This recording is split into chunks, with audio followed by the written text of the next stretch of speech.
Welcome to Dillon Dialogue. I'm Tom Aker. I'm the town manager. I'm here with current mayor and outgoing mayor Kevin Burns.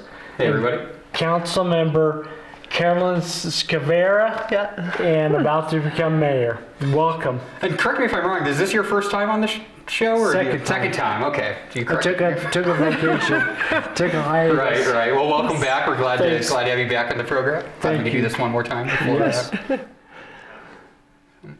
I think to get started, it's interesting you mentioned that Carolyn is our incoming mayor, and the reason that we know that is because for those who are keeping track, it's the middle of March, and we usually have an election coming up in April, but we do not this year. Carolyn crushed all of her opposition. Kept it from getting on the ballot. That's right.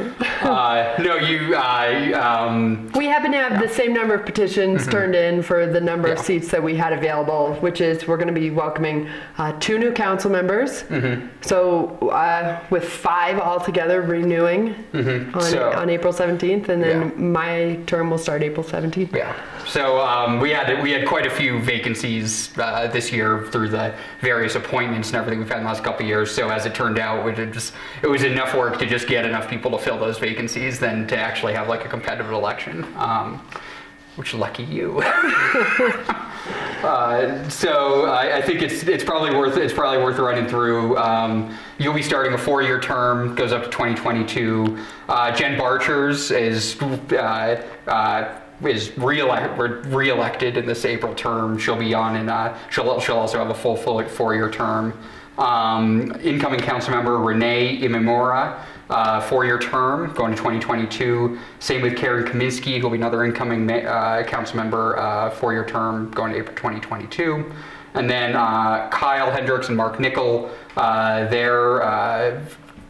got the short end. They literally got the short end of the stick. There was a drawing to see who would finish out these 2-year terms, and they both have 2-year terms. They'll be expiring in 2020. That's right. So, and the reason for that is we've had some people leave over the years and then ended up filling seats with appointments, and then we end up off cycle. So they have a 2-year term, and then the next election would be a 4-year term. Yeah, and then Brad Bailey, who's currently serving on town council, will finish up his 4-year term also in 2020. So we'll be back to that normal 4 open seats, 3 open seat cycle, which will be great.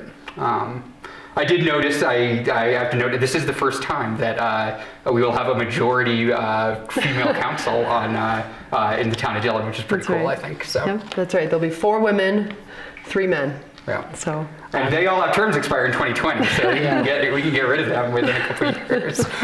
I already know I'm outnumbered. There are a lot of women on the staff also. So. Yeah, it's good. But I work well with them. Well, thank goodness. Thank goodness.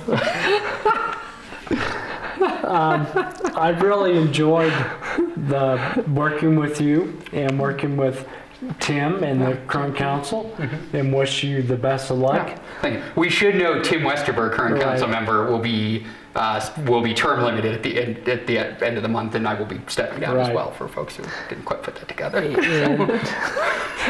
And I really look forward to working with Carolyn. Yes. And the two new members of council. Yep. So I think we will have another good council to work with. Absolutely. I think you've got an exciting crew coming. It's been great working with you, Tom, and with you, Carolyn, over the last few years. And I think you have tremendous leadership, and it's going to be exciting to see what the town of Dillon does with you in charge. Well, I've learned everything I know from you, so anything goes wrong, we're still going to fall back on you. That's right. But that's great. Kevin has served on the Parks and Rec Committee for 2 years before you became mayor, and you had a 4-year run at mayor, and unfortunately it's been shortened. Plus 2 years of council before mayor. Oh, yeah. wow. So a total of 6 years on the council. And then a couple years before that in Parks and Rec. So. I'm sure this is not the last time we've seen your face in the elected official ring. I hope not. We'll see what happens. But I've one of the things that I found is that this is serving the community is definitely a passion for me. It's it's something that I think is I was raised for it to be ingrained in me. I think that carried through, and as I'm thinking of stepping back from being mayor, it's, I can already tell there's something I'm going to want to kind of re-engage with at some point in my life, and we'll just have to kind of figure out what the right avenue is. So. You're welcome to join our audience any Tuesday. Absolutely. Well, plan on it. That's And of course, we hope you end up in Dillon Right. long term and right. So get back on the council. Yeah, And absolutely. then Tim Westerberg has served as council member for about 8 years, and he's been on the COG board, cemetery board, the scholarship committee, and numerous other committees while he's been in member of council. So we wish him well, and we'll miss him on the dais. Absolutely. Tim, as the longest serving council member, I think I continue to do this even as I started accumulating my own years on council. He was, had this sort of sense of continuity and being able to think through what several different versions of council have done. And I think that's, I think it was a great asset that'll be missed on council. I think it's our esteemed pro tem Mark Nickel will be filling that seat as longest served, filling those shoes as longest serving council member from here on out. So he'll be the one to bring that historical knowledge kind of moving forward. I think. We need that on every council, some Absolutely. historical knowledge.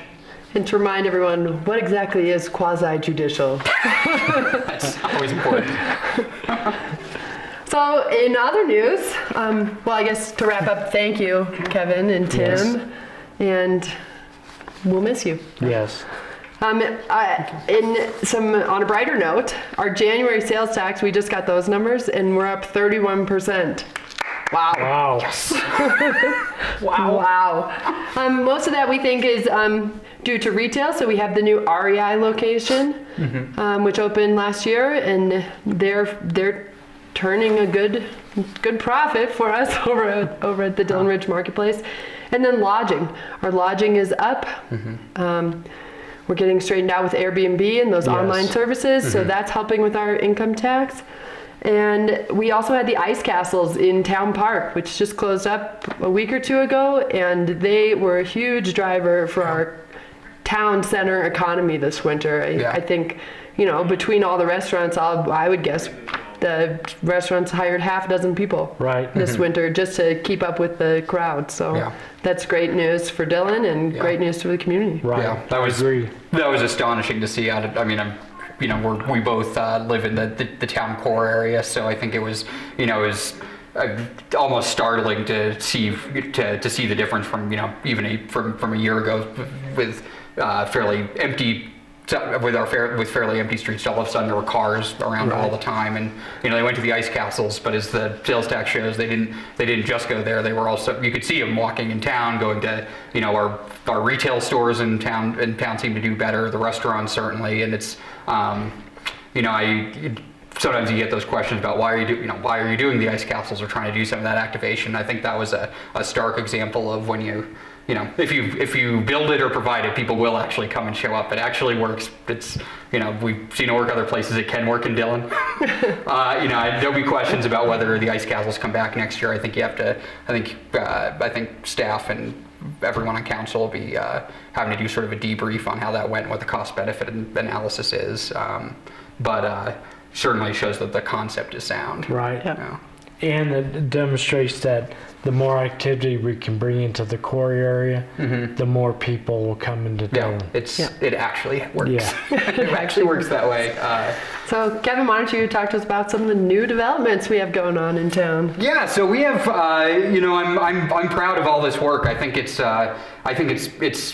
been incredible to kind of, I said certainly since I joined council, we've been working on trying to bring some of that development that we've seen happen in other areas as we've been coming out of the recession into Dillon, and we've found some.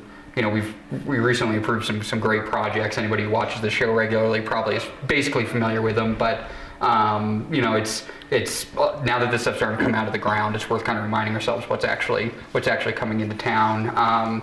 Christie Sports, everyone familiar with that old location, they're actually building a new signature store. It's going to be an incredible spot. We approved the design. The designs were approved a couple months ago. Fits in with our new design guidelines. it's good. It's going to be impressive. That's I think it's one of the older buildings that we have in town right now. Certainly one of the older retail spaces, and seeing that get the full rebuild is going to be really exciting for us. That's for a lot of folks, that's basically the entrance to the Dillon area.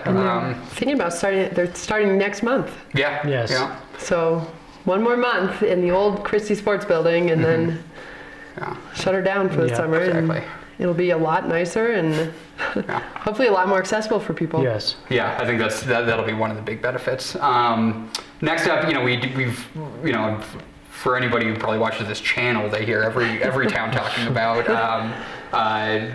the need for workforce housing. You can, it seems like almost every day you read some article in the paper about the increased housing inventory that gets turned into short-term rental. The need to kind of protect some of this housing for workers. I'm proud that we have 2 projects going on that are going to help meet that need. The first is Dillon Ridge Apartments. Those are the buildings that are going up next to the movie theater. I'm sure again, anybody who's driven by has seen those. They're pretty prominent.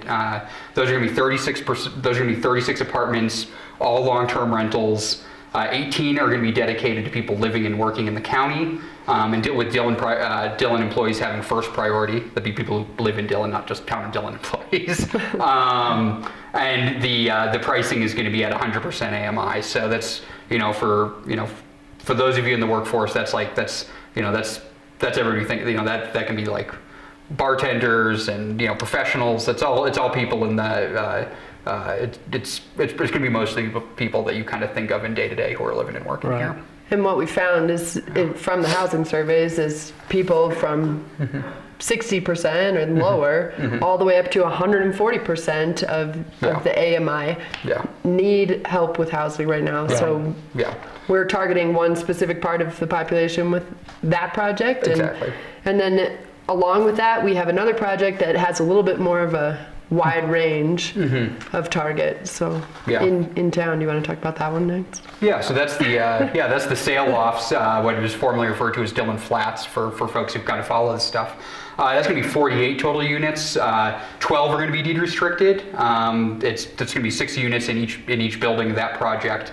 So it's going to be 25% of the total units that'll be deed restricted. I'm pretty proud that we came to that mix without having to invest significant public dollars or contributions into that. We were able to work it out with the developer to create that and still be able to use some of our workforce housing money for other projects as they come along.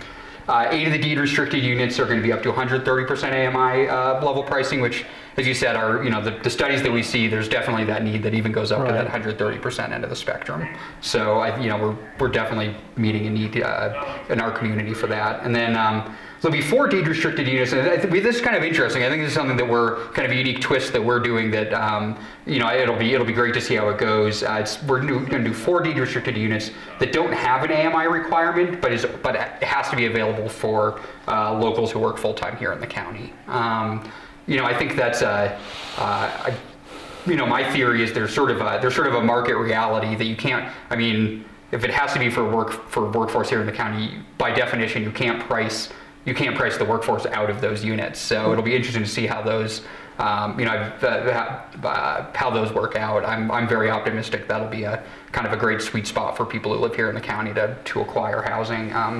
I know the Summit Combined Housing Authority just started taking applications this Monday for those. Thanks. The first 10 days are going to be are dedicated for people who again work in the town of Dillon to apply for those, and then it'll open up to countywide. So if you're interested in any of that housing, you can go to the Summit Housing Authority website, which I actually don't have off the top of my head, but you can Google it. .com. Yeah, and you can fill out an application there. Good. The idea is to get people in town, so that's what we're hoping for. We've got another project coming up, and we'll have the public hearing for it, the Uptown 240 project, on April 3rd. So if you're around on April 3rd, we hope everyone can come share your voice with the town council and make sure that we're taking this in the right direction. Yeah, and I think that the only note on that is that's the Uptown 240 is now is the name of the project that was going to be that's at the old Adriano's building, right? The Italian restaurant right in so, town. last time I think there was discussion about that. I don't know if there was a name to it or anything, but Right. that'll be So I might. Well, actually, I'll be. That will be my last meeting. So everybody come and say something really interesting. I'd love to have that be a memorable one. I'm sure it will be. And workforce housing and housing in general is not going to stop being discussed. We're going to have a housing summit on July 11th, and we're going to start gathering some new information to update the housing study that was done in 2016. So our chance to find out how we're doing. Perfect. So construction projects, we're going to have quite a bit going on in town that the town is working on their capital projects. This fall, we're going to start Town Park with the sewer main improvements, some sidewalk in the spring, curb and gutter, and dedicated parking along about Buffalo Street. And then we're going to be replacing the water main on the north side of the Highway 6. Should not impact Highway 6 traffic at all. So that's I'm sure everyone watching this will appreciate that. And then the power plant, the water plant is finally going to get some emergency backup power. The fire this fall over at Corinthian Hills really showed us a need for that and demonstrated we've got to get that going. And then the marina, the A-dock is going to be replaced, and it's going to have a better wave attenuator. So some improvements at the marina as well this year. I think that'll be exciting news for all those folks who use ADOC. Down there. That's we've heard for quite a while. That's something that needs to get replaced. Right. And the on-ramp for ADOC will no longer be sitting at the bottom of the lake, hopefully by this summer. Right. We can hope. Yes. Here's hoping. And I think for those who have been at the marina, Phil and his staff have been doing a good job about doing some spruce up and clean up and getting things ready for this summer. Yeah. Well, I think it's extraordinarily exciting. We're beginning, improvement work on Town Park. That's been a the master plan was developed several years ago, and we've been talking about the right time to really get rolling on that. And I think that this, some of these first steps are going to be great. I know we had a Parks and Rec representative in there at our town council meeting the other night who was who conveyed the sort of the excitement that's getting started. And I know talking to folks in the community, that's such an important asset for everyone that just that even seeing those kind of first steps is I think getting people pretty excited to see what will be coming down there. And then associated with the sale lots, we'll have some utility relocations going on. Might cause some minor inconvenience, but those are going to be done to support the development of those lots. Also a topic that gets everyone really excited. Utility. Moving utilities. Yes. Okay. We're going to take a quick break. Kirsten will be back to talk about some of the upcoming events. Thank you, folks, and thank you for your service, Mayor. Thanks, Tom.